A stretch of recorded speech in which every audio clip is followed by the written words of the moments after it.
Unajua mimi nilikuwa nahadithiwa tu, sikuwahi kuona wala kusikia. Kama unavyojua na mimi nilikuwa upande huo ambao unalalamikiwa.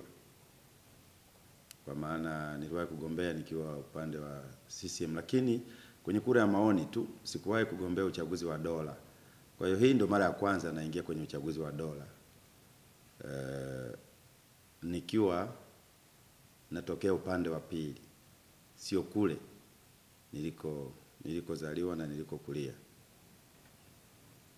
Ukweli ni kwamba nimeona mengi sana na nimejifunza mengi sana. Lakini jambo kubwa ambalo naweza nikasema tu ni kwamba madai yote ambayo Mheshimiwa Tundu Lissu na taasisi yake ya Chadema wamekuwa wanalalamikia, yote ni sahihi. Yote ni sahihi. Na ni machache hayo. Hayo ni machache. Kuna mambo mengi sana ambayo kama katiba haitobadilishwa na kama tume haitabadilishwa kuanzia chini kule kwenye vituo mpaka kule juu, ni ngumu sana kuitoa CCM madarakani. Watu pekee wanaoweza kuitoa CCM madarakani ni wananchi tu wenyewe. Lakini si kwenye box la kura, hiyo ni uongo. Tunadanganyana tu. Nilichokiona huko sidhani kama ni sahihi. Hao wote niliokutajia hao, wote hao wanakuwa na maelekezo.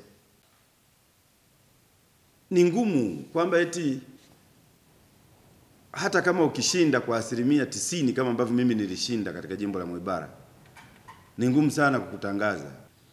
Na kinachonisikitisha zaidi, wabunge, mimi nilitumia matokeo yangu mwenyewe na mmoja ya wale watumishi wa tume ngazi ya jimbo. Nilikuwa nimeshinda, nilikuwa na kura 9,000 katika jimbo la Mwibara, katika wapiga kura 16,000. Mimi pia nimeshukuru tu kwamba watafanya kazi katika mazingira yapi.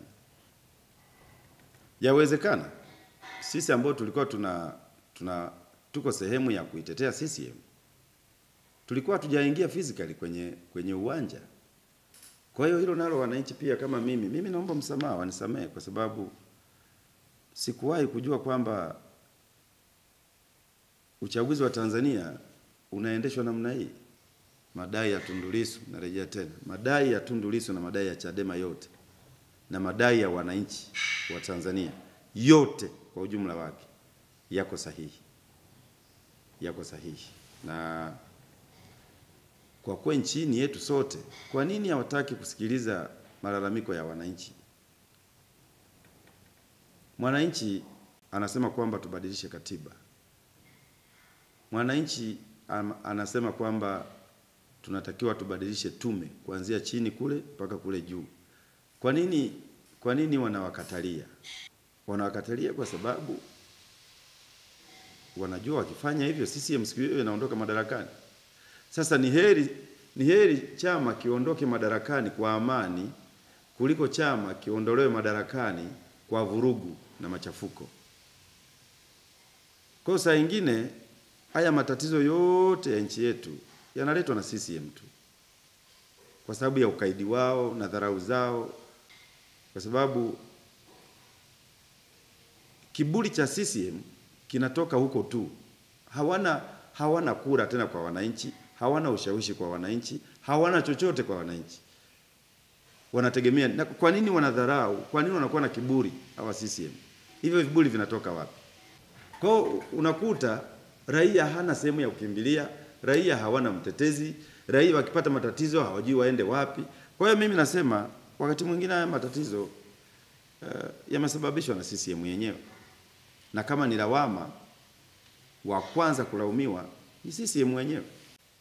Kwa kweli nilichokiona kwenye uchaguzi nikielezea naweza nikatumia hata siku 5 naelezea, na nadhani nitaandika kitabu kuhusiana na uchaguzi wa Tanzania. Nitaandika kitabu maana lazima tuwasaidie vizazi vinavyokuja.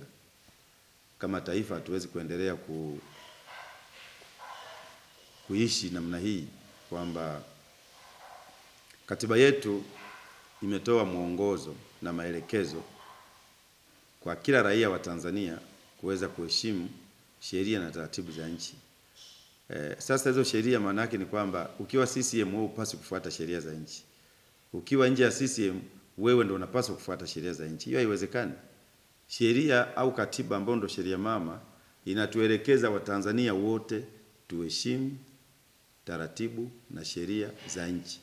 Tuheshimu taratibu za uchaguzi wa nchi. Ukiwa CCM ukivunja sheria wewe huna kosa. Ukiwa sio CCM ukivunja sheria unakosa. Sasa hatuwezi kuendesha nchi kwa namna hiyo. Nchi ni yetu sote, na kila raia wa Tanzania ana haki ya msingi ya kuheshimiwa, na haki ndicho kitu cha msingi sana katika maisha ya binadamu. Haki. Na hata Mwalimu Nyerere alisema kama viongozi watashindwa kutenda haki kwa raia wake, kuna siku watalia kilio ambacho hawatokisahau.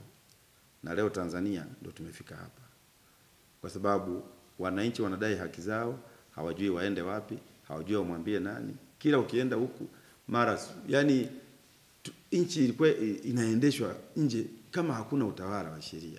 Sasa kitu cha kwanza ambacho tunapaswa kufanya kama raia wa Tanzania, katiba itufeve wote tu, uwe CCM usiwe CCM, wote wana haki ya msingi kwa mujibu wa katiba. Lakini kwa kweli ndio yaona kwenye uchaguzi. Tulikuwa tunaisemea CCM, tulikuwa tunaitetea CCM. Mimi kwenye familia yangu, anyway, kila mtu ana uhuru wake, lakini mimi binafsi ukiniambia habari za CCM sikuelewi kabisa. Kwa sababu sio CCM ambayo wazee wetu, mama zetu na baba zetu na babu zetu walitengeneza. CCM ya sasa ni kama kikundi tu cha watu ambao wapo kwa maslahi yao na familia zao, sio kwa maslahi ya watu.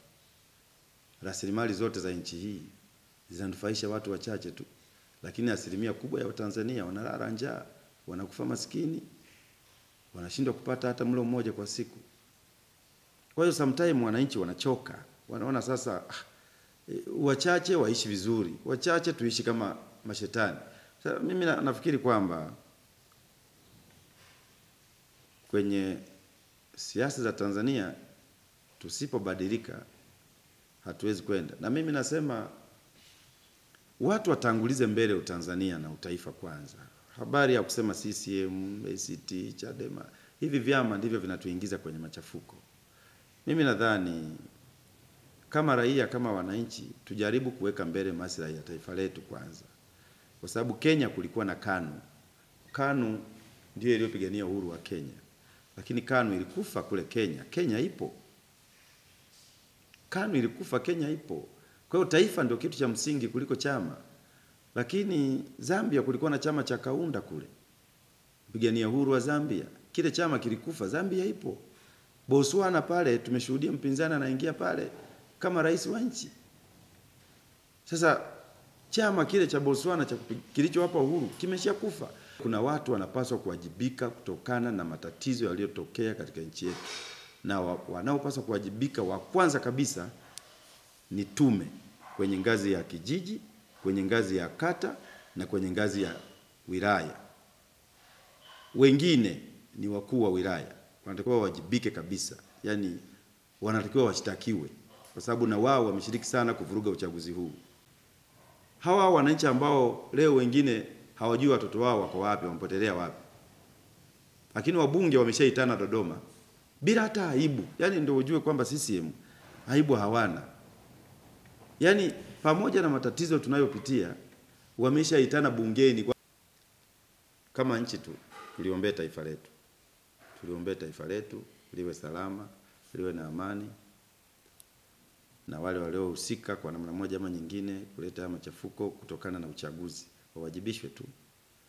Na kuwajibishwa tu haitoshi, washtakiwe pia. Kwa sababu kama nchi lazima tuendeshe nchi yetu kwa misingi ya haki za binadamu, kwa misingi ya utawala bora, kwa misingi ya sheria.